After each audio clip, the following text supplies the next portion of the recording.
जो सूची आती है उसे, अब बैठिए आप, हो गया, माननीय मंत्री जी को बुला लिया। अध्यक्ष महोदय, मैं प्रस्ताव करता हूं आज सदन का समय आज की कार्यसूची पूरी होने तक के लिए बढ़ाया जाए। माननीय अध्यक्ष जी, 16वीं विधानसभा के द्वितीय सत्र के अनुदान मांग पर सदन में बोलते हुए मुझे अत्यंत हर्ष हो रहा है। हमारी डबल इंजन की सरकार राज्य में विकास के नए कीर्तिमान स्थापित करने के लिए प्रतिबद्ध है। इसी प्रतिबद्धता के साथ विकसित राजस्थान एवं विकसित भारत 2047 के संकल्प को पूर्ण करने के लिए वर्तमान बजट प्रस्तुत किया गया है। अब मैं हमारे सभी सम्मानित विद्वान सदस्यों के प्रति हार्दिक कृतज्ञता एवं आभार ज्ञापित करता हूं कि जिन्होंने उच्च शिक्षा, तकनीकी शिक्षा एवं परिवहन जैसे महत्वपूर्ण विषय पर इस सदन में अपना बहुमूल्य विचार रखे एवं राज्य हित में अपने सुझाव दिए हैं। आज मांग संख्या 22 उच्च शिक्षा, मांग संख्या 24 तकनीकी शिक्षा एवं मांग संख्या 62 परिवहन में कुल 587 कटौती प्रस्ताव प्राप्त हुए हैं, जिनमें से उच्च शिक्षा के 258, तकनीकी शिक्षा के 79 व परिवहन के 250 प्रस्ताव प्राप्त हुए हैं। माननीय अध्यक्ष महोदय जी, आपके माध्यम से आश्वस्त करना चाहता हूं कि प्राप्त सभी कटौती प्रस्तावों के उत्तर सभी माननीय सदस्यों को भिजवा दिए जाएंगे।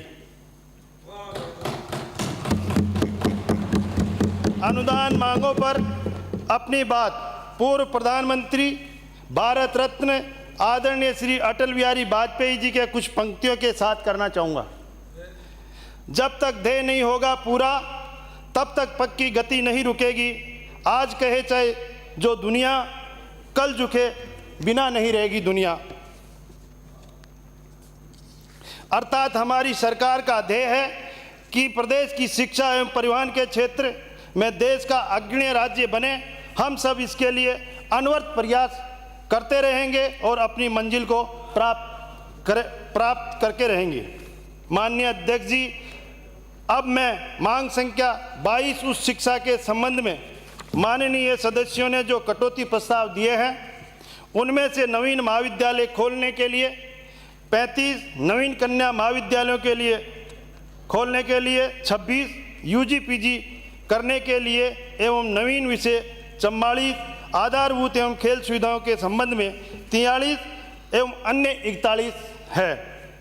माननीय प्रधानमंत्री नरेंद्र जी मोदी जी के नेतृत्व में 34 वर्षों के बाद देश में राष्ट्रीय शिक्षा नीति 2020 लागू की गई। इस नीति का उद्देश्य स्कूल एवं कॉलेज शिक्षा को अधिक समग्र, लचीला, बहुविषयक बनाकर भारत को जीवंत ज्ञान समाज और वैश्विक ज्ञान महाशक्ति में बदलना है, जो 21वीं सदी की जरूरतों के अनुकूल हो।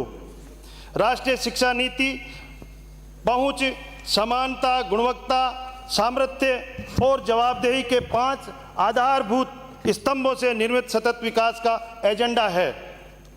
प्रदेश का सकल नामांकन अनुपात राष्ट्रीय सकल नामांकन अनुपात से अधिक है, जहां प्रदेश का 28.6 है, जबकि यह राष्ट्रीय में 28.4 है। राष्ट्रीय शिक्षा नीति का उद्देश्य उच्च शिक्षा क्षेत्र में सकल नामांकन 2035 तक 50% करना है। राष्ट्रीय शिक्षा नीति में समग्र भविष्यक शिक्षा, एकाधिक प्रवेश एवं निकास, semester system, academic bank of credit तथा चॉइस बेस्ड क्रेडिट सिस्टम की व्यवस्था है। हमारी सरकार का प्रयास है कि विद्यार्थियों को सभी प्रकार की भौतिक एवं आर्थिक सुविधाएं उपलब्ध करवाई जाए और उनके शिक्षा प्राप्ति के मार्ग में सभी बाधाएं दूर करी जाए। शिक्षक विद्यार्थी अनुपात, शोध, कौशल विकास, आधारभूत संरचना को केंद्र में रखते हुए उच्च शिक्षा के क्षेत्र में कार्य करेगी। हमारा विद्यार्थी ज्ञान प्राप्ति के साथ साथ रोजगार के सुनहरे स्वप्न का साकार होते हुए देख सकें। इसके लिए कौशल विकास पाठ्यक्रमों पर विशेष ध्यान दिए जाने की आवश्यकता है। माननीय मुख्यमंत्री जी श्री भजनलाल जी के नेतृत्व में हमारी सरकार संख्या पर अपितु गुणवत्ता पूर्ण शिक्षा पर विश्वास रखती है। माननीय अध्यक्ष महोदय जी, गुणवत्ता के मामले में हमारी सरकार किसी भी प्रकार का समझौता नहीं करेगी। माननीय उप मुख्यमंत्री जी वित्त सुश्री दिया कुमारी जी ने जो बजट पेश किया है वह पूर्ण रूप से शिक्षा नीति के अनुरूप एवं राजस्थान के उच्च शिक्षा क्षेत्र में मील का पत्थर सिद्ध होगा। पूर्व राष्ट्रपति भारत रत्न डॉक्टर एपीजे अब्दुल कलाम ने युवाओं के लिए कहा था, all of us do not have equal talent but all of us have an equal opportunity to develop our talent को ध्यान में रखते हुए सभी को समान अवसर उपलब्ध कराने के लिए बजट में सभी जिला मुख्यालयों पर कंप्यूटर विषय bachelor of business administration BBA, सभी संभाग मुख्यालयों पर master of business administration MBA, bachelor of computer application BCA, चरणबद्ध रूप से master of computer application MCA जैसे व्यावसायिक पाठ्यक्रम प्राप्त करने के लिए की घोषणा की गई है। इन पाठ्यक्रमों को महाविद्यालयों में इसी सत्र से प्रारंभ करने की प्रक्रिया प्रारंभ कर दी गई है। हमारे प्रदेश के विद्यार्थी विदेशी भाषाओं को सीख सके, इसके लिए जिला स्तर पर foreign language communication skill scheme प्रारंभ की जाएगी, जिसमें French, Germany, Spanish, Japanese, Italian एवं रशियन भाषाएं सीखकर विद्यार्थी को सर्टिफिकेट कोर्स प्रदान किए जाएंगे। हमारे प्रयास है कि इन व्यावसायिक पाठ्यक्रमों में अध्ययन करने के पश्चात विद्यार्थी रोजगार आसानी से प्राप्त कर सके। हमारा विद्यार्थी कौशल के आधार पर अपने गांव शहर में ही रोजगार प्राप्त कर सकेगा। माननीय अध्यक्ष महोदय जी, आपके माध्यम से मैं मेरे प्रतिपक्ष के विद्वान साथियों का आभार व्यक्त करना चाहता हूं कि उन्होंने अपने कार्यकाल में सुविधा विहीन 4 विधि महाविद्यालय एवं 39 कृषि महाविद्यालयों के साथ 345 राजकीय महाविद्यालय प्रारंभ किए। 2019 में 40, 2020 में 43, 2021 में 37, 2022 में 117 और 2023 में 108 महाविद्यालय खोले गए। इनमें से कोई उम्र का तकाजा तो नहीं, किसी उम्र में सीख सकते हैं। तो हमारे हरिमोहन जी को फ्रांस सीखनी है।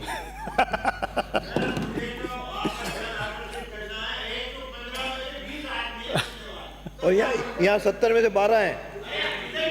दोनों की चिंता मुझे है, मैं दोनों की चिंता करता हूँ, मेरे समान है। इधर की छोड़ो। अरे आपने कल कहा था समान, तो मेरे लिए दोनों समान है। बोलो। अरे अब माननीय सदस्य इधर की छोड़ो, 20 की रखो। हाँ, कोई मैंने कहा बराबर है। इसमें से 2019 व 2020 में खोले गए 42 महाविद्यालय नियमित राजकीय महाविद्यालय हैं, परंतु से सभी 303 महाविद्यालय राज्य से एक सोसाइटी के अंतर्गत खोले गए हैं। माननीय अध्यक्ष महोदय, 2019 से पूर्व प्रदेश में राजकीय महाविद्यालयों की संख्या 291 थी। विगत 5 वर्षों में 345 महाविद्यालयों में से 330 महाविद्यालय राज्य सोसाइटी के अंतर्गत खोले गए। आपको ये जानकर आश्चर्य होगा कि इस राज्य सोसाइटी का गठन एक साथ 2022 को किया गया। राज्य सोसाइटी के अंतर्गत मानव संसाधन उपलब्ध कराने के नियम विधानसभा आम चुनाव के लिए आदर्श आचार संहिता जारी होने के 1 दिवस पूर्व 8 अक्टूबर 2023 को जारी किए गए। इन्होंने अपने कार्यकाल में इन राज्य महाविद्यालयों में राज्य सोसाइटी के माध्यम से एक भी मानव संसाधन उपलब्ध नहीं करवाया, केवल वाहवाही लूटने के लिए महाविद्यालय खोले।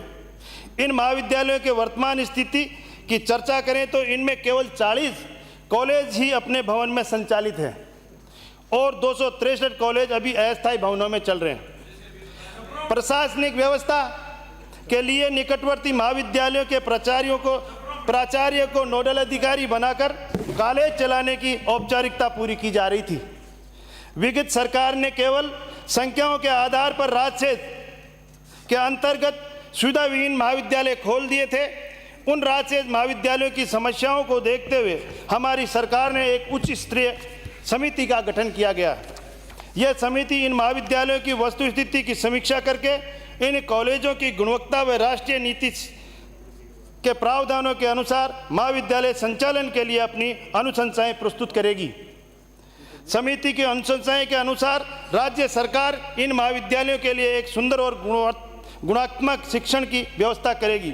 माननीय अध्यक्ष जी, हमारी सरकार भी नए महाविद्यालय खोलने के पक्षधर है। वर्तमान बजट में 14 से शिक्षा महाविद्यालय, 10 कन्या महाविद्यालय, 3 कृषि महाविद्यालय को मिलाकर कुल 27 नए महाविद्यालय खोलने की घोषणा की गई है। इन महाविद्यालयों को वर्तमान सत्र में ही शुरू करने के लिए प्रक्रिया प्रारंभ कर दी गई है।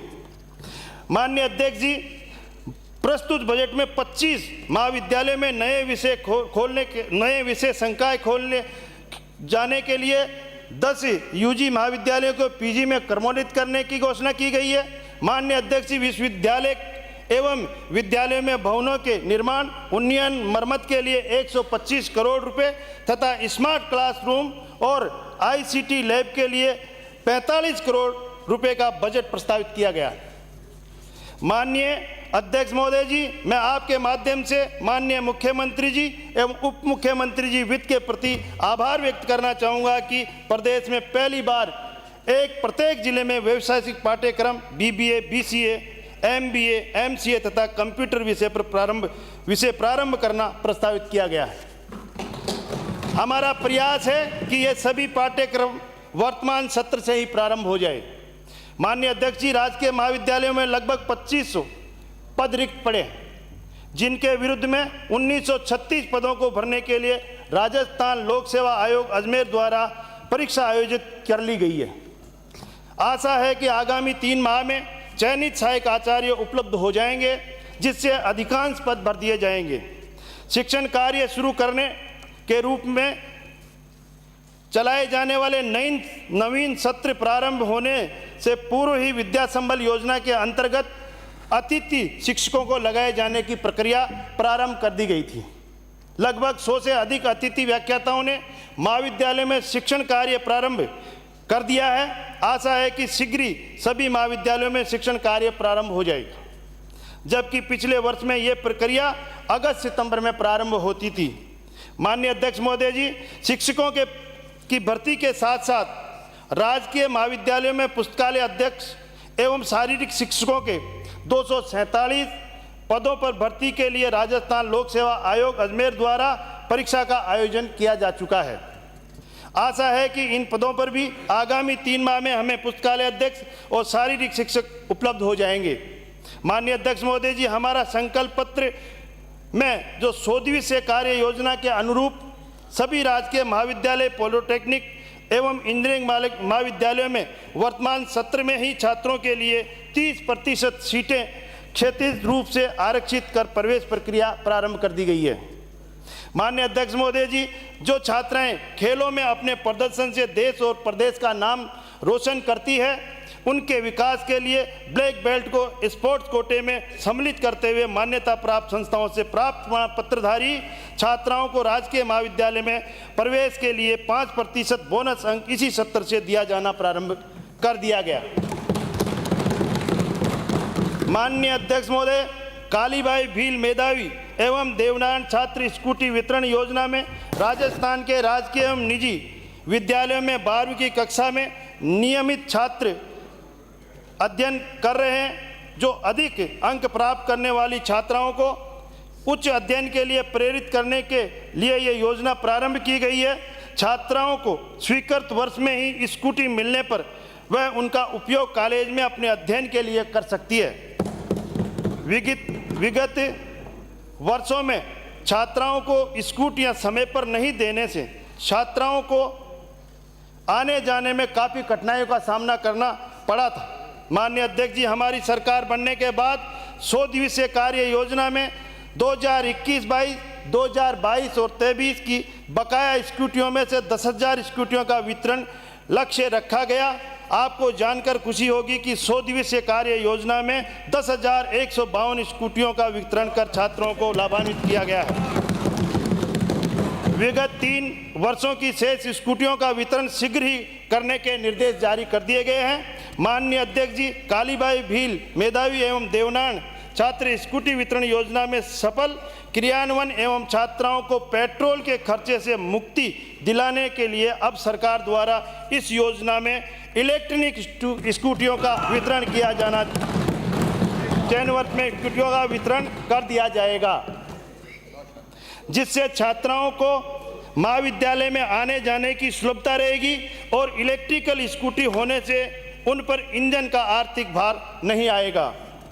माननीय अध्यक्ष महोदय जी, हमारी विगत भाजपा सरकार द्वारा राजकीय महाविद्यालयों में व्याख्याताओं के पदनाम यूजीसी के अनुसार सहायक आचार्य, सह आचार्य, आचार्य किए गए थे, परंतु आरवी, आरईएस व्याख्याताओं के पदनाम अभी तक परिवर्तन नहीं हुआ था। कॉलेज शिक्षा में कार्यरत आरवी, आरईएस व्याख्याताओं के पदनाम सहायक आचार्य, सह आचार्य को आचार्य, आरवी, आरईएस किया जाएगा। माननीय अध्यक्ष जी, आरवी, आरईएस व्याख्याताओं के कैरियर एडवांस योजना CAS का लाभ पिछले कई वर्षों से बकाया चल रहा है। इन व्याख्याताओं को स्क्रीनिंग समिति की बैठक आयोजित करवाकर पात्र आरवी, आरईएस व्याख्याताओं को CAS का लाभ दिया जाएगा। हमारी सरकार का गठन के पश्चात कॉलेज शिक्षा विभाग में बकाया सभी पदोन्नतियां कर दी गई है। वर्ष 2024-25 की सभी पदों पर पदोन्नति प्रक्रिया प्रारंभ कर दी गई है। राजकीय महाविद्यालय में आचार्यों की वरिष्ठता सूची का प्रकरण माननीय उच्च न्यायालय में विचाराधीन होने के कारण प्राचार्य पद पर पदोन्नति विलंब हो रही है। माननीय न्यायालय के निर्णय उपरांत शीघ्र ही ये पदोन्नति प्रक्रिया की संपन्न करवा दी जाएगी। राजकीय महाविद्यालयों में सहायक आचार्य एवं सह आचार्यों को कैरियर एडवांस योजना का लाभ देने के लिए 30 जून 2024 तक पात्र शिक्षकों से आवेदन पत्र आमंत्रित कर प्रक्रिया प्रारंभ कर दी गई है। शीघ्र ही CAS का लाभ दे दिया जाएगा। उच्च शिक्षा संस्थान की गुणवत्ता के मूल्यांकन के लिए नेक द्वारा प्रत्यायन महत्वपूर्ण होता है, क्योंकि इस प्रत्यायन के बाद केंद्र सरकार से PM उषा योजना एवं अन्य योजनाओं के अंतर्गत शिक्षण संस्थाओं के सर्वांगीण विकास के लिए अनुदान प्राप्त होता है। प्रधानमंत्री उषा योजना के अंतर्गत जयनारायण व्यास विश्वविद्यालय जोधपुर को 100 करोड़ रुपए, MBM विश्वविद्यालय जोधपुर, महाराजा गंगा सिंह विश्वविद्यालय बीकानेर एवं गोविंद गुरु जनजातीय विश्वविद्यालय बांसवाड़ा को 20-20 करोड़ रुपए का अनुदान प्राप्त हुआ है। ऐसे योजना के अंतर्गत प्रदेश के 26 राजकीय महाविद्यालयों को 5-5 करोड़ मिलाकर 130 करोड़ का अनुदान प्राप्त हुआ है। बांसवाड़ा, जैसलमेर और करौली जिले के राजकीय महाविद्यालयों के लिए प्रति जिला अनुसार 10-10 करोड़ रुपए का अनुदान स्वीकृत हुआ है।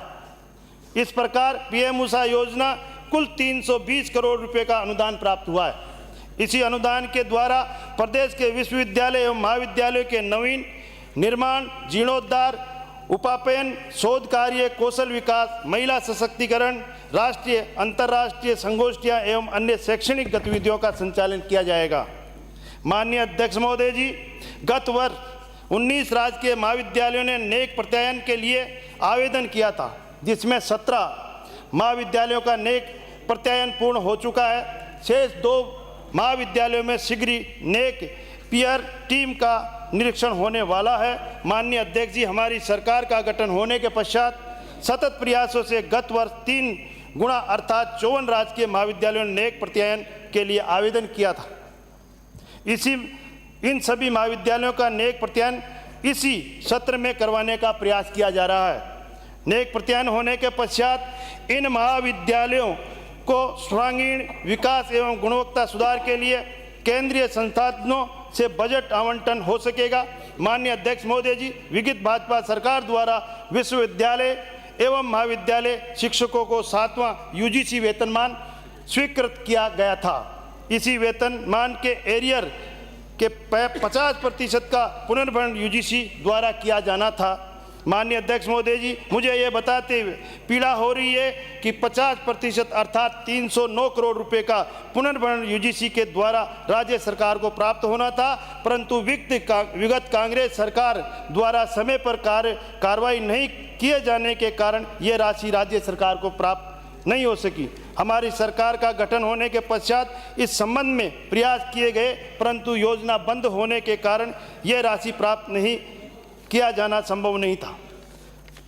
कॉलेज शिक्षा एवं तकनीकी शिक्षा से संबंधित शिक्षण संस्थान एवं हितधारकों को स्कूल शिक्षा शाला दर्पण पोर्टल की तर्ज पर एक पोर्टल पर लाए जाने की आवश्यकता महसूस की जा रही है। माननीय अध्यक्ष महोदय जी, सूचना प्रौद्योगिकी एवं संचार विभाग के सहयोग से कौशल दर्पण के नाम से एकीकृत उच्च शिक्षा पोर्टल बनाया जा रहा है, जिससे संचार में सभी आवश्यक मॉड्यूल को शामिल किया जाएगा। कौशल दर्पण विद्यार्थी, शैक्षणिक संस्थाओं और हितधारकों के लिए पाठ्यक्रम, विद्यार्थी नामक प्रवेश प्रक्रिया, मानव संसाधन, सरकारी अधिसूचनाएं, परीक्षा परिणाम संबंधी आदि के लिए एक केंद्रीकृत डेटाबेस संचालित प्रणाली के रूप में काम करेगा। इस प्रणाली को राष्ट्रीय प्रशिक्षुता पोर्टल, ऑनलाइन भुगतान गेटवे, राज एसओ, ई मित्र, राजधारा, राज ई सेवादार, जनाधार जैसी विभिन्न पोर्टल के साथ सहजता से कार्य करने के लिए तैयार किया जाएगा। राजकीय महाविद्यालयों में स्नातक प्रथम वर्ष प्रवेश नीति के अनुसार पूर्व में मूक बधिर, दृष्टिहीन एवं महिला अभ्यर्थियों के लिए अतिरिक्त एवं अभ्यर्थियों को अहरकारी परीक्षा को उत्तीर्ण करने के पश्चात 2 अकादमिक सत्रों के से अधिक अंतराल होने पर नियमित विद्यार्थी के रूप में प्रवेश नहीं दिया जाता था। इसका प्रतिकूल प्रभाव ऐसे छात्रों पर हो रहा था जो नीट, आईआईटी, क्लेट जैसे प्रवेश हेतु प्रतियोगी परीक्षाओं की तैयारी के कारण अधिकतम 2 सत्रों के अंतराल के नियम में बंद कर प्रवेश से वंचित रह जाते थे। राष्ट्रीय शिक्षा नीति के अनुसार सबको शिक्षा एवं सदैव शिक्षा के लिए समान अवसर प्राप्त हो, इसके लिए सत्र 2024-25 से प्रवेश नीति के इस नियम को विलोपित कर दिया गया। अब कोई भी विद्यार्थी कभी भी अपने अध्ययन को जारी रख सकता है। निजी महाविद्यालयों अब तक अपने संस्थाओं के संचालन हेतु ऑफलाइन आवेदन करते थे, किंतु अब इन आवेदनों के लिए ऑनलाइन पोर्टल बना दिया गया है। सत्र 2024-25 से यह आवेदन राज एनओसी पोर्टल पर आमंत्रित किए जाकर महाविद्यालयों को एनओसी दिया जाना शुरू कर दिया गया है। इनसे अनापत्ति जारी करने के लिए कार्य में पारदर्शिता में वृद्धि होगी। समय की दृष्टि से भी यह सरकार एक सराहनीय प्रयास सिद्ध होगा। महाविद्यालयों में शैक्षणिक और अन्य सभी गतिविधियों का सुचारू संचालन, प्राचार्य, आचार्य और विद्यार्थियों की समस्याओं के निरंतर अवलोकन एवं समस्या समाधान के लिए विभाग के अधिकारियों को निर्देशित किया गया है कि वे प्रति माह महाविद्यालयों के निरीक्षण किया जाना सुनिश्चित कर समस्याओं के समाधान महाविद्यालयों का सहयोग करें। माननीय अध्यक्ष जी, मैं आपको के माध्यम से ये बताना चाहता हूं कि मैं स्वयं भी समय समय पर महाविद्यालयों में जाकर आचार्य एवं विद्यार्थियों की समस्या के समाधान करने का प्रयास करूंगा।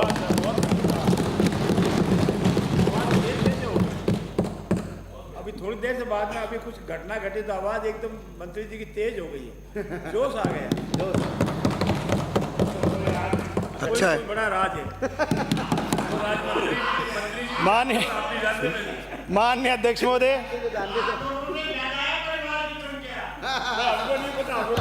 आवाज से पता लगा है, आवाज से पता लगा कैसे बड़ी।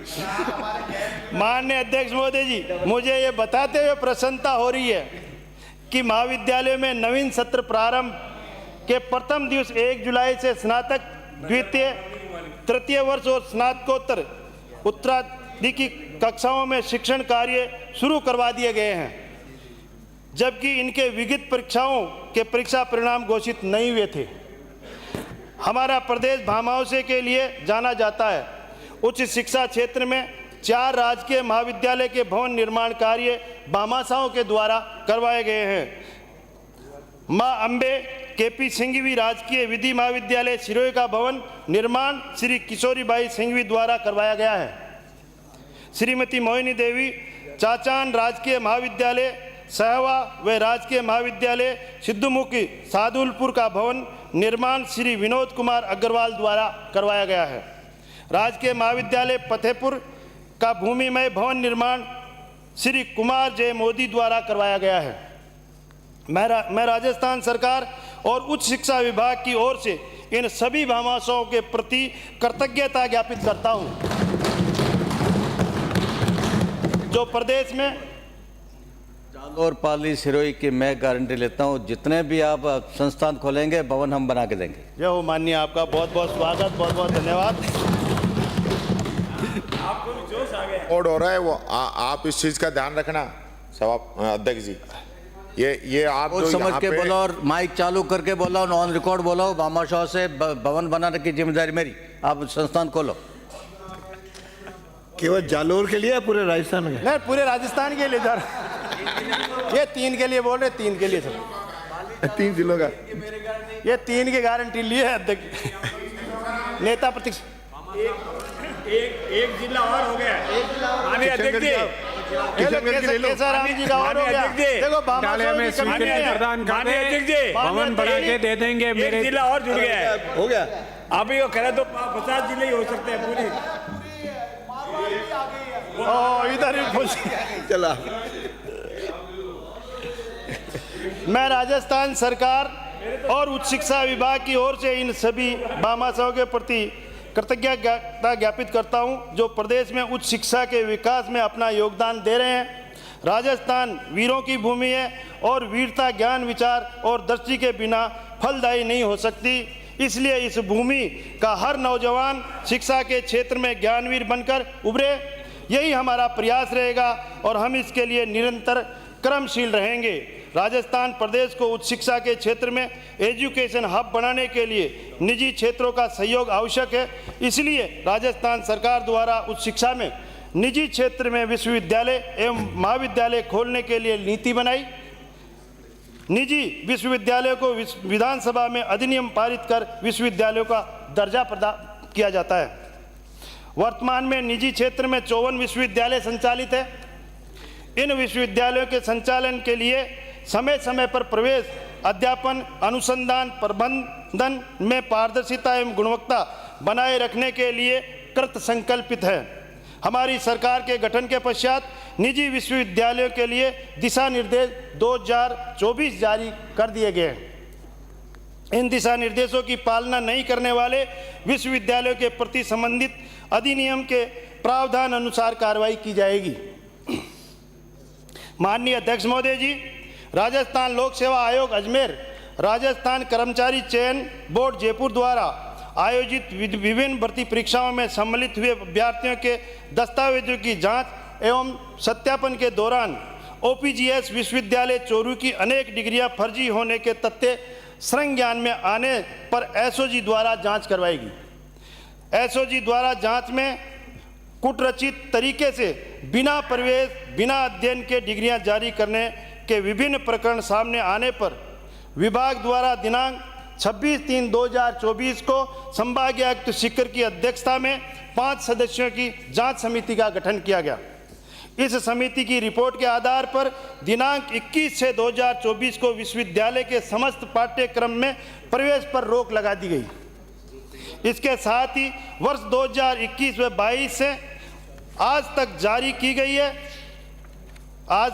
की गई उपाधियों की जांच के लिए संभागीय आयुक्त सीकर की अध्यक्षता में दिनांक 4/7/2024 को भी एक अन्य समिति का गठन किया गया है, जो इस समयावधि में जारी उपलब्धियों की वैधानिकता की जांच कर राज्य सरकार को रिपोर्ट करेगी। रिपोर्ट प्राप्त होने पर तदनुसार कार्रवाई की जाएगी। राज्य सरकार को समय समय पर निजी विश्वविद्यालयों के विरुद्ध प्राप्त होने वाले शिकायतों के संबंध में जांच करवाई जाती रही है। हमारी सरकार द्वारा निजी विश्वविद्यालय माधव विश्वविद्यालय पिंडवाड़ा सिरोही, राफेल विश्वविद्यालय निमराना अलवर, निर्वाण विश्वविद्यालय जयपुर, मेवाड़ विश्वविद्यालय चित्तौड़गढ़, सिंगानिया विश्वविद्यालय पचेरबड़ी, झुंझुनू के विरुद्ध शिकायतें मिलने पर संबंधित अधिनियम की तत्संबंधित धाराओं के अंतर्गत संबंधित संभागीय आयुक्त की अध्यक्षता में कमेटियों का गठन कर जांच करवाई जा रही है। कमेटी में जांच रिपोर्ट प्राप्त होने पर तदनुरूप कार्रवाई की जाएगी। निजी उच्च शिक्षण संस्थाओं में शिक्षा एवं शोध की गुणवत्ता सुनिश्चित करने के लिए राज्य सरकार कटिबद्ध है। निजी शिक्षण संस्थाओं में प्रवेश शिक्षण परीक्षा पारदर्शिता, गुणवत्ता एवं यूजीसी के नियमानुसार शोध कार्रवाई सुनिश्चित करने तथा प्रभावी नियंत्रण के उद्देश्य से हमारी विगत भाजपा सरकार समय से नियामकन प्राधिकरण विचाराधीन है। हमारी सरकार के गठन के पश्चात इन नियामक प्राधिकरण बनाने के लिए एक समिति का गठन किया गया है। समिति की रिपोर्ट प्राप्त होने पर आगामी कार्रवाई की जाएगी। माननीय अध्यक्ष महोदय, कोचिंग संस्थाओं में अध्ययन छात्रों को मानसिक संबल एवं सुरक्षा प्रदान करने के उद्देश्य से सरकार के द्वारा समय समय पर दिशा निर्देश जारी किए गए हैं। इन दिशा निर्देशों की क्रियान्वयन की मॉनिटरिंग जिला कलेक्टर के माध्यम से सुनिश्चित की जा रही है। केंद्र सरकार द्वारा कोचिंग संस्थाओं के पंजीयन एवं विनियम हेतु दिशा निर्देश दिनांक 16 जनवरी 2024 को जारी किए गए। राज्य सरकार को उनके अनुरूप लीगल फ्रेमवर्क तैयार करने हेतु निर्देशित कर दिया गया। हमने केंद्र के दिशा निर्देश को अडॉप्ट करते हुए उनकी पालना हेतु सभी जिला कलेक्टर को निर्देश दे दिया गया। साथ ही केंद्र के दिशा निर्देशों के प्रावधान के अनुसार विचाराधीन राजस्थान कोचिंग इंस्टीट्यूट कंट्रोल एवं रेगुलेशन विधेयक का प्रारूप तैयार कर विदिक्षा हेतु विधि विभाग को भिजवा दिया गया है। विदिक्षा होने के उपरांत विविध प्रक्रिया अनुसार आगामी कार्रवाई की जाएगी। गुरु शिष्य संबंध की परंपरा को पुनः स्थापित कर उच्च एवं तकनीकी शिक्षा का स्तर सुधारने की दिशा में कदम उठाते हुए प्रदेश के सभी राज्य वित्त पोषित विश्वविद्यालयों के कुलपतियों को कुलगुरु की पदवी प्रदान की जाने की बजट में 2024 की घोषणा की गई है। इस हेतु विभाग द्वारा आवश्यक कार्रवाई प्रारंभ कर दी गई है। राष्ट्रीय शिक्षा नीति 2020 को चरणबद्ध रूप से पूर्णतया लागू किया जाएगा। राज्य वित्त पोषित विश्वविद्यालयों में नई शिक्षा नीति लागू की जा रही है। इसके अंतर्गत सेमेस्टर प्रणाली एवं choice based credit system CBSCS प्रणाली की पाठ्यक्रमों में समाविष्ट कर दी गई है। सभी छात्र छात्राओं को ABC में पंजीकरण हो चुका है। इस एकेडमिक बैंक ऑफ क्रेडिट पंजीकरण ID के माध्यम से समस्त विद्यार्थियों को इस वर्ष का परीक्षा परिणाम डिजी लॉकर पर अपडेट कर दिया जाएगा। राज्य के सभी राज्य वित्त पोषित विश्वविद्यालयों को विगत वर्ष 10 वर्षों की उपाधियां एवं अंक तालिका डिजी लॉकर पर अपलोड करने के लिए निर्देशित कर दिया गया है। माननीय अध्यक्ष जी, डिजी लॉकर पर अपलोड करने से विद्यार्थी एवं भर्ती एजेंसियों को एक क्लिक पर डिग्री उपलब्ध एवं सत्यापन की सुविधा उपलब्ध हो जाएगी। डॉक्टर भीमराव अंबेडकर विश्वविद्यालय देमीकला जयपुर का दिनांक 15/3/2024 को एवं हरदेव जोशी पत्रकारिता विश्वविद्यालय देमीकला जयपुर के भवनों का लोकार्पण कर दिनांक 29/6/2024 को माननीय राज्यपाल महोदय द्वारा किया जा चुका है। उच्च शिक्षा विभाग के अधीन 15 विश्वविद्यालयों में मुख्य परीक्षा 2020, 2021, 2022, 2023 की उपाधियों का वितरण नहीं किया गया था। हमारी सरकार के गठन के पश्चात सभी विश्वविद्यालयों में दीक्षांत समारोह आयोजित कर 9 विश्वविद्यालयों में मुख्य परीक्षा 2023 तक की उपाधियां, 4 विश्वविद्यालयों की परीक्षा 2022 तक की तथा 2 विश्वविद्यालयों में परीक्षा 2021 तक की उपाधियां छात्रों को वितरित की गई। माननीय अध्यक्ष महोदय, इन दीक्षांत समारोह में लगभग 10,80,000 उपाधियां एवं 982 मेडल वितरित किए गए हैं। हमारा प्रयास रहेगा कि मुख्य परीक्षा 2024 की सभी उपाधियां एवं मेडल वर्ष 2025 के दीक्षांत समारोह में वितरित किए जाएं। माननीय अध्यक्ष महोदय जी, हमारी सरकार विद्यार्थियों के हित में कार्य करने वाली सरकार है। प्रवेश प्रक्रिया प्रारंभ होने से पूर्व ही राज्य के सभी महाविद्यालयों में प्रथम वर्ष में प्रवेश के लिए उपलब्ध सीटों में 25% वृद्धि कर दी गई है। अभी पूसाराम जी कह रहे थे हमने 25% वृद्धि सभी महाविद्यालयों में कर दी गई थी।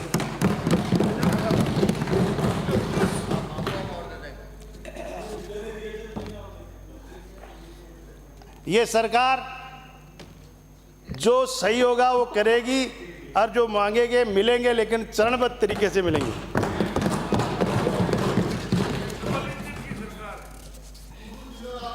ये मोदी जी के विजन की सरकार है, भजन लाल जी के विजन की सरकार है, डबल इंजन की सरकार है।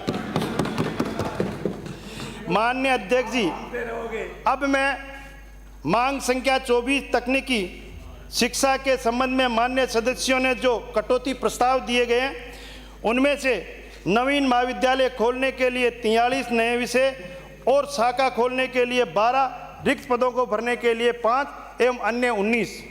माननीय अध्यक्ष जी, आज़ादी के अमृत काल में भारत को विश्व गुरु बनाने में राजस्थान के युवा भी अपना योगदान करें, इसके लिए हमारी सरकार ने तकनीकी शिक्षा के उन्नयन हेतु IIT की तर्ज पर अजमेर, बीकानेर, भरतपुर के राजकीय अभियांत्रिकी महाविद्यालयों का उन्नयन कर राजस्थान प्रौद्योगिक संस्थान में परिवर्तन किया जाना बजट में प्रस्तावित कर दिया गया। हमारा प्रयास रहेगा कि ये राजस्थान औद्योगिक संस्थान अजमेर, बीकानेर और भरतपुर इसी सत्र में कार्य करना प्रारंभ कर दे। ये राज्य की तकनीकी शिक्षा के लिए मील का पत्थर साबित होगा। इस हेतु हमारी सरकार द्वारा प्रत्येक संस्थानों को 100 करोड़ रुपए राशि का आवंटन किया गया है। ये सभी संस्थाएं प्रदूषण रहित होंगी।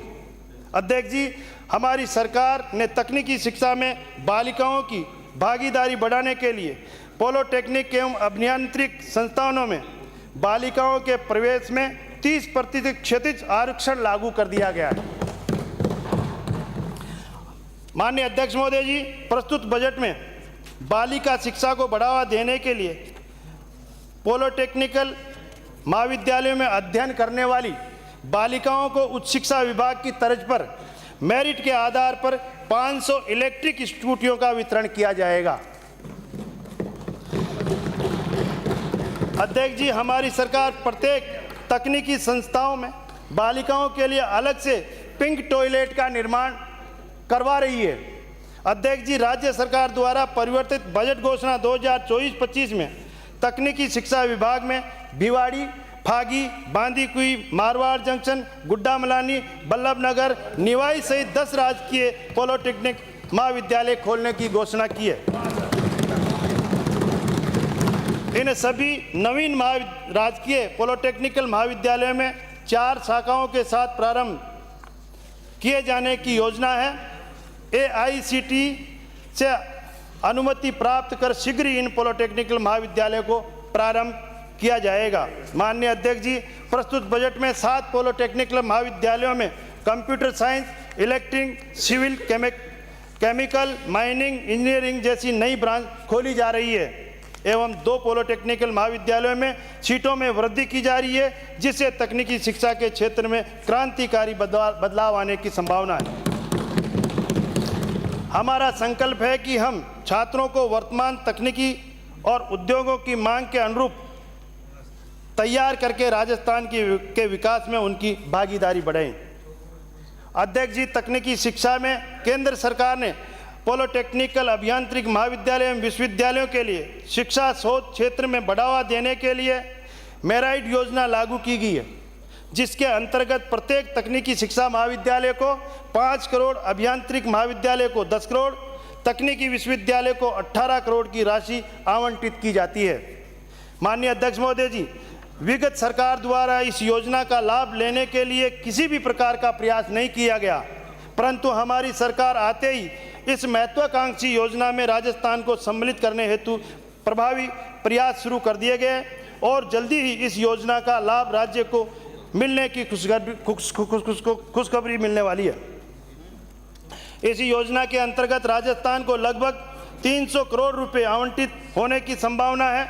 अध्यक्ष जी, उच्च शिक्षा विभाग की तरह ही तकनीकी विश्वविद्यालय एवं महाविद्यालयों के शिक्षकों को 7वां वेतनमान के एरियर का 50% अर्थात 23 करोड़ रुपए भारत सरकार के पुनर्भरण प्राप्त किया जाना था, परंतु विगत सरकार के द्वारा किए जाने वाले ये राशि भी राज्य सरकार को प्राप्त नहीं हुई। अध्यक्ष जी, विगत भाजपा सरकार द्वारा अपने कार्यकाल में 509 प्रवक्ताओं एवं 38 अराजपत्रित पदों पर नियुक्ति प्रदान की गई थी, परंतु गत सरकार ने 5 साल के अंतराल में तकनीकी शिक्षा में किसी भी शैक्षणिक तकनीकी पदों पर नियमित भर्ती नहीं करी।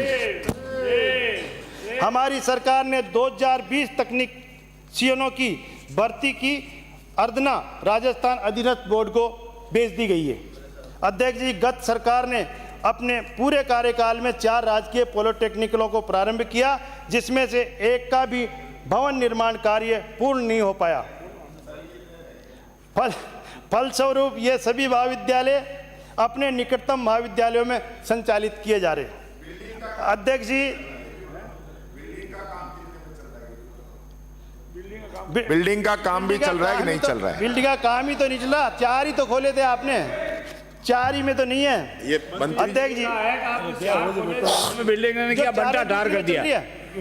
अध्यक्ष जी, हमारी सरकार द्वारा विकसित राजस्थान 2047 के अंतर्गत तकनीकी शिक्षण संस्थाओं को कार्बन फ्री हेतु वृहद स्तर पर वृक्षारोपण, वर्षा जल संचयन तथा सोलर ऊर्जा के उपयोग हेतु कार्य योजना बनाई गई है, जिसे इसी सत्र में लागू किया जा रहा है। अध्यक्ष जी, हमारे विभाग के छात्र एवं शिक्षक दोनों ही वर्तमान आवश्यकता के अनुसार तकनीकी योग्यता प्राप्त करें। इसके लिए हमारे विभाग ने KPI निर्धारित किए हैं, जिनमें छात्रों की योग्यता बढ़े, उनके व्यक्तित्व का विकास हो तथा शिक्षकों का भी आवश्यकता अनुरूप उन्नयन हो। इस हेतु चिन्हित महाविद्यालयों को विभाग द्वारा दिशा निर्देशित किए गए हैं तथा प्रत्येक 15 दिवसों में इसकी प्रगति रिपोर्ट ली जा रही है। अध्यक्ष जी, तकनीकी शिक्षा विभाग के गैर अभियांत्रिक डिप्लोमा शिक्षकों के लंबे समय से छठे ICTV वेतनमानों का लाभ दिए जाने की मांग लंबित थी, जिसको हमारी सरकार ने संवेदनशीलता दिखाते हुए सभी गैर अभियांत्रिक डिप्लोमा शिक्षकों को छठे ICTET वेतनमान का लाभ प्रदान कर दिया गया है। अध्यक्ष जी, तकनीकी शिक्षा विभाग द्वारा संचालित centre for electronic governance Jaipur द्वारा छात्रों के ऑनलाइन व ऑफलाइन ट्रेनिंग प्रोग्राम एवं शिक्षकों के ऑनलाइन ऑफलाइन ट्रेनिंग प्रोग्राम आयोजित किए जाते हैं। साथ ही छात्रों के नियोजन हेतु भी कार्य किए जाते हैं। हमारी सरकार ने आते ही centre for electronic governance Jaipur को सक्रिय किया ताकि छात्रों का नियोजन किया जा सके। अध्यक्ष जी, मुझे ये बताते हुए अत्यंत हर्ष हो रहा है कि CEG द्वारा फरवरी 2024 से अब तक कुल 400 से भी अधिक छात्रों का नियोजन किया जा चुका है। अध्यक्ष जी, तकनीकी शिक्षा विभाग द्वारा संचालित centre for electronic governance Jaipur द्वारा छात्रों को robotic 3D printing, data analytics, artificial intelligence, machine learning एवं पाइथन प्रोग्रामिंग जैसे उच्च गुणवत्ता के पाठ्यक्रमों का प्रशिक्षण प्रदान किया जा रहा है। ये सभी पाठ्यक्रम रोजगार परक है। माननीय अध्यक्ष महोदय, अब मैं आपके सामने परिवहन मांग संख्या 62 परिवहन के संबंध में। माननीय अध्यक्ष महोदय, आप हर मांग में ध्यान से सुनते रहे। आज आपका विशेष ध्यान है, आप कुछ पढ़ भी रहे हैं साथ साथ। नहीं, देख रहा हूँ कितने खराब कितने अरब वो देख रहा हूँ। माननीय आपका अध्यक्ष, इसमें थोड़ी रुचि ज्यादा है हायर एजुकेशन में। नहीं, मिनट देख के बुलवा दो एक दिन। ये बहुत जो है ना, मंत्री जी जवाब दे रहे हैं जब भी नहीं मान रहे आप। आज माननीय अध्यक्ष महोदय, आप खुश इसलिए है कि आप अजमेर में कितने बड़ी यूनिवर्सिटी ले गए और आयुर्वेदिक भी ले गए, इसीलिए खुश है। माननीय अध्यक्ष महोदय जी, अब मांग संख्या 62 परिवहन के संबंध में माननीय सदस्यों ने जो कटौती प्रस्ताव दिए उनमें से नवीन परिवहन कार्यालय 9, भवन मरम्मत के लिए 3, नई रोडवेज बस प्रारंभ करने के लिए 126 तथा अन्य 112 प्रस्ताव प्राप्त हुए हैं। मैं माननीय मुख्यमंत्री जी और माननीय उप मुख्यमंत्री जी वित्त का धन्यवाद ज्ञापित करना चाहूँगा कि परिवहन एवं सड़क सुरक्षा के क्षेत्र में जन कल्याणकारी घोषणाएं कर आम जन को राहत प्रदान की है। हमारी सरकार ने विगत 6 माह में परिवहन के क्षेत्र में कई छोटे बड़े नवाचार करते हुए इससे जुड़े वर्गों को एवं आमजन को राहत पहुंचाई है। माननीय अध्यक्ष महोदय जी, परिवहन यानों की फिटनेस संबंधी जिलों में ही करवाने की बाध्यता की व्यवस्था समाप्त कर इसकी सुव्यवस्था को सुलभ बनाते हुए परिवहन यानों की फिटनेस राज्य में यानी एनीवेयर करवाने का प्रावधान कर दिया गया है। जो ये एक ही जिले में बांध रखी थी वो अब कहीं भी करवा सकता है। इसके साथ ही वाहनों के प्रोटोटाइप अप्रूवल की बाध्यता को समाप्त कर वाहन डीलर हेतु वाहनों के विक्रय की प्रक्रिया में सरलीकरण किया गया है। आमजन द्वारा पुराने वाहनों को क्रय करने हेतु प्रदेश में संचालित कार बाजारों को नियमितीकरण कर डीलर पंजीयन करने की व्यवस्था प्रारंभ कर दी गई है।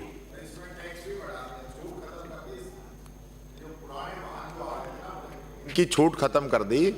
जो सेकेंड हैंड गाड़ियां हैं उन पे 4-4 लाख रुपए तक का आरटीओ टैक्स पड़ रहा है। इसमें जरूर मैं चाहूंगा आप थोड़ी सी रियायत दें इनको, नहीं कार बाजार बंद हो जाएंगे।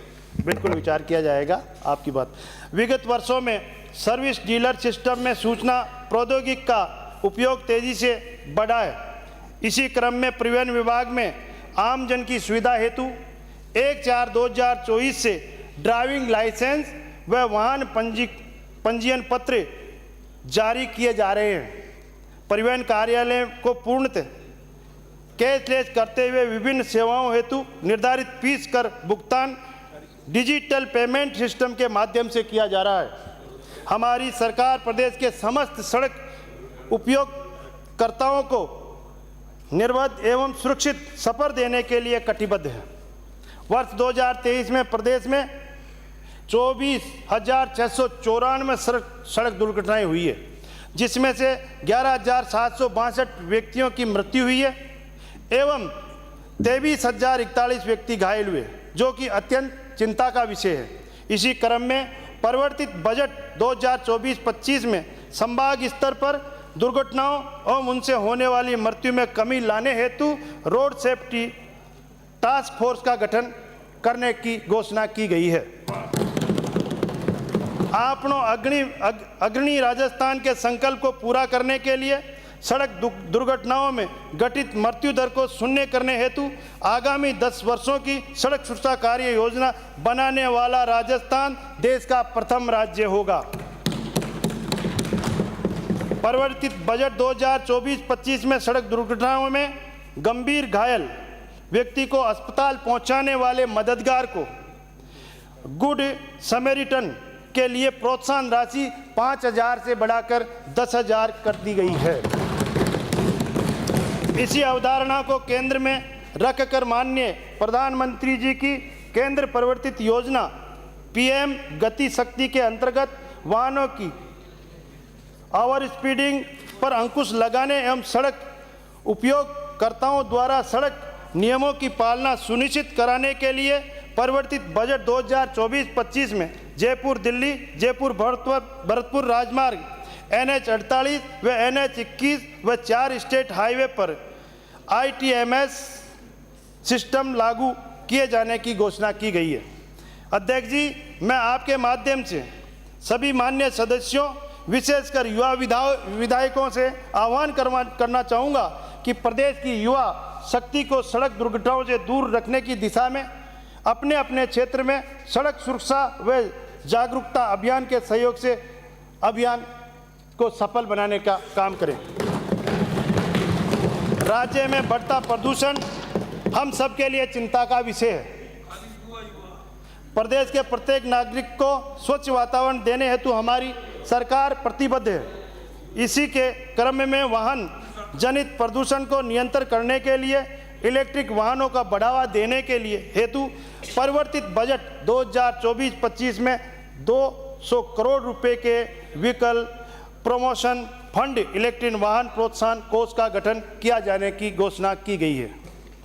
हमारी सरकार प्रदेश के सभी क्षेत्रों में परिवहन सेवाएं उपलब्ध कराने के लिए संकल्पबद्ध है। प्रदेश के ग्रामीण अंचल में सार्वजनिक परिवहन सेवा को बढ़ावा हेतु लोक परिवहन सेवा को दूरस्थ गांवों में जोड़ा जाएगा। इसके साथ ही प्रदेश के विभिन्न कस्बों एवं गांवों में परिवहन सेवा उपलब्ध कराने वाले अन्य श्रेणी मार्गों पर परिवर्तित बजट 2024-25 में 300 किलोमीटर से अधिक प्रतिदिन संचालन करने वाली मंजिली वाहनों के देकर 504 रुपये से घटाकर 400 प्रति सीट प्रति माह किए जाने की घोषणा की गई है। ट्रांसपोर्टर एवं बस ऑपरेटर्स के लिए नए पंजीयन व परमिट सरेंडर करने के उपरांत परमिट प्राप्त करने पर देय स्पार टैक्स में छूट को 15 दिवस से बढ़ाकर 30 दिवस किया जाना प्रस्तावित किया गया है। माननीय सदस्यगण, भक्ति शक्ति शौर्य एवं पराक्रम की धरा राजस्थान देश विदेश के पर्यटकों को आकर्षित करती है। इसी के क्रम में प्रदेश में पर्यटन को बढ़ावा देने की दृष्टि से सुविधा प्राइवेट सर्विस व्हीकल एवं पर्यटन वाहनों में एक बारीय कर की वर्तमान प्रचलित दर 10% कम किया जाना प्रस्तावित किया गया है।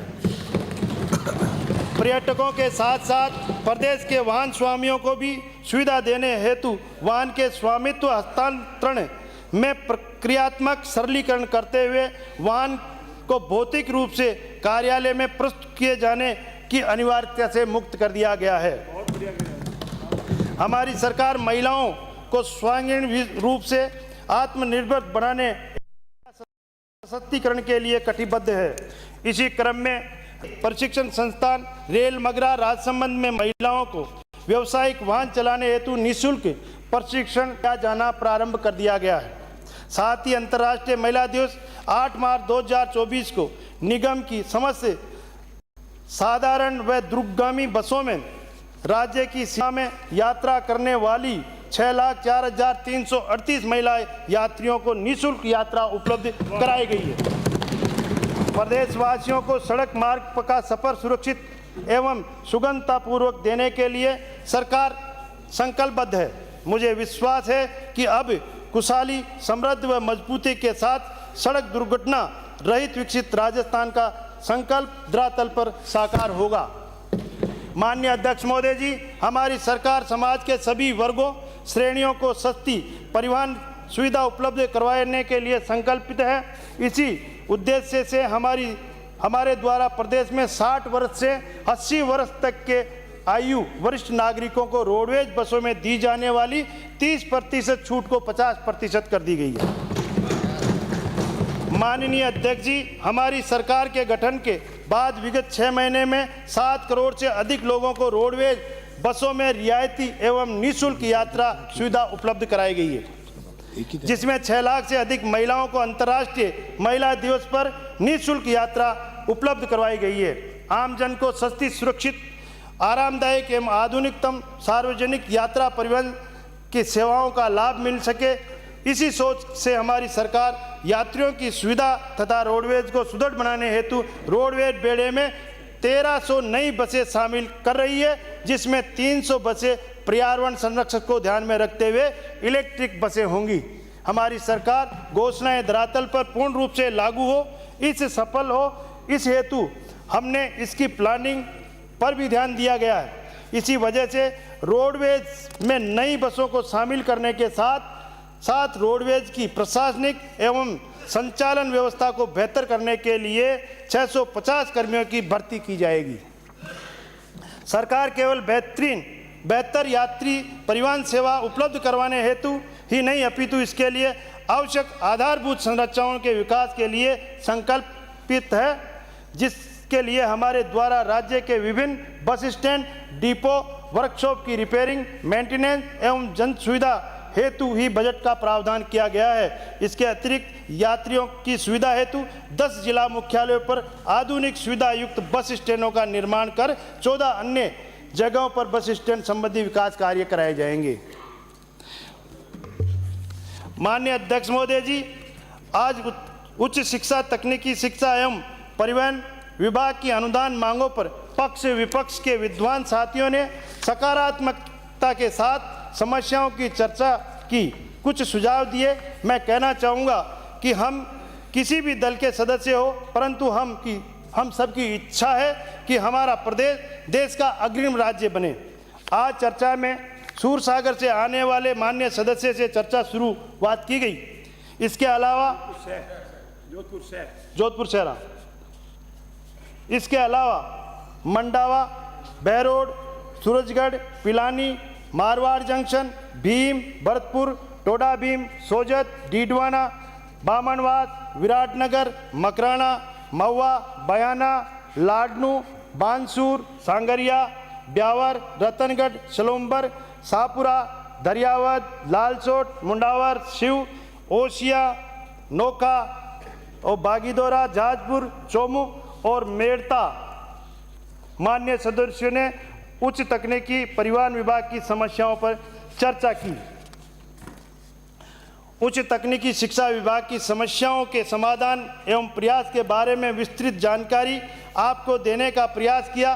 फिर भी संक्षेप में यदि दोनों विभागों के बारे में बात करें तो नवीन महाविद्यालयों खोलना, नए विषय एवं संकाय खोलना, रिक्त पदों पर नियुक्तियां, भूमि भवन की मुख्य समस्याएं जैसे जिनके लिए हमारी सरकार द्वारा प्रस्तुत बजट में नवीन महाविद्यालय खोले गए हैं। 25 महाविद्यालयों में नवीन विषय संकाय खोले जाएंगे। साथ ही 10 यूजी महाविद्यालयों को पीजी महाविद्यालयों में क्रमोन्नत किया जाएगा। साथ ही 10 नए पॉलिटेक्निकल महाविद्यालय खोले जाएंगे।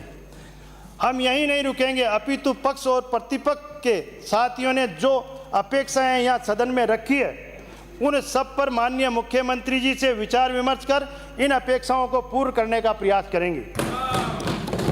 मारवाड़ जंक्शन से आने वाले माननीय सदस्य ने विश्वविद्यालय में लोकपाल की नियुक्ति के संबंध में चर्चा की। इस संबंध में माननीय अध्यक्ष जी, आपके माध्यम से बताना चाहता हूं कि प्रदेश के सभी वित्त पोषित विश्वविद्यालयों में लोकपाल की नियुक्ति कर यूजीसी को अवगत करा दिया गया है। अब प्रदेश में कोई भी विश्वविद्यालय ब्लैक लिस्टेड नहीं है। भरतपुर से आने वाले माननीय सदस्य ने राष्ट्रीय शिक्षा नीति को संसाधनों के अभाव में प्रदेश में लागू करने में आने वाली कठिनाई के बारे में अवगत कराया है। माननीय अध्यक्ष जी, आपके माध्यम से माननीय सदस्य को आश्वस्त करना चाहता हूं कि प्रदेश में राष्ट्रीय शिक्षा नीति को लागू करने में आने वाली सभी समस्याओं को आप सभी के सहयोग से दूर किया जाएगा।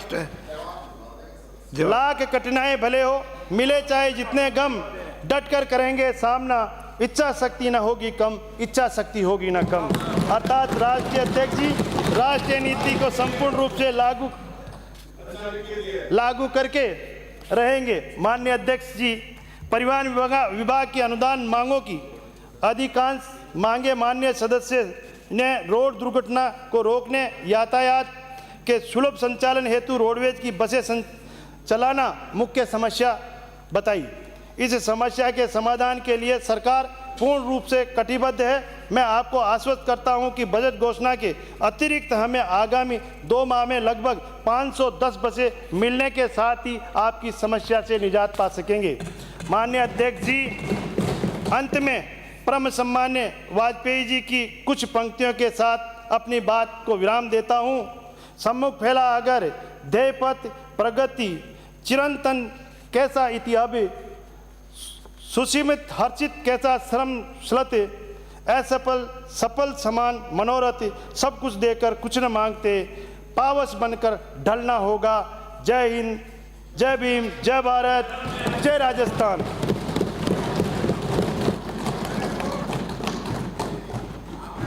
कही पूरी बात आपने कही, लेकिन पूरे प्रदेश की जो छात्र संघों की डिमांड है, काफी विधायकों ने भी इस बात को रखा है, उस पर भी 2 शब्द कह देते तो थोड़ा ठीक रहता। चलो, माननीय अध्यक्ष भी हो गया। माननीय नेता प्रतिपक्ष जी ने एक लाइन में, 1 या 2 लाइन में कहता, समय हो गया। Thank you. इनसे व्यक्तिगत मिलके और बता देना। ओके, मैं मिलूँ। एक लाइन में बता दो, 1-2 लाइन में। भाई अरे भाई मान्य सदस्यों ने कहा, दूसरी डिप्टी सीएम साहब ने इतना बड़ा बजट कर दिया, समाप्ति के बाद कोई हमारे दूसरे समाप्त हो डिप्टी गया। सीएम साहब प्रश्न ये है, करा। मांग संख्या 22 उच्च शिक्षा के संबंध में 31 मार्च। अच्छा, प्रस्ताव पारित होने का प्रस्ताव रखें। माननीय अध्यक्ष महोदय, मैं प्रस्ताव करता हूं कि मांग संख्या 22 उच्च शिक्षा, एकदम से खड़े हो जाते हो। मांग संख्या 24 तकनीकी शिक्षा तथा मांग संख्या 62 परिवहन पारित किया जाए। प्रश्न ये है कि मांग संख्या 22 उच्च शिक्षा के संबंध में 31 मार्च 2025 को समाप्त होने वाले वर्ष में किए जाने वाले व्यय के निमित्त राज्यपाल महोदय को रुपए 27 अरब 41 करोड़ 32 लाख 53 हजार तक की राशि, जिसमें लेखा अनुदान द्वारा प्रदत्त राशि भी सम्मिलित है, प्रदान की जाए। जो पक्ष में वो हाँ कहें, जो विपक्ष में वो ना कहें। जो पक्ष में वो हाँ कहें, जो विपक्ष में वो ना कहें। हाँ पक्ष जीता, मांग स्वीकार की गई।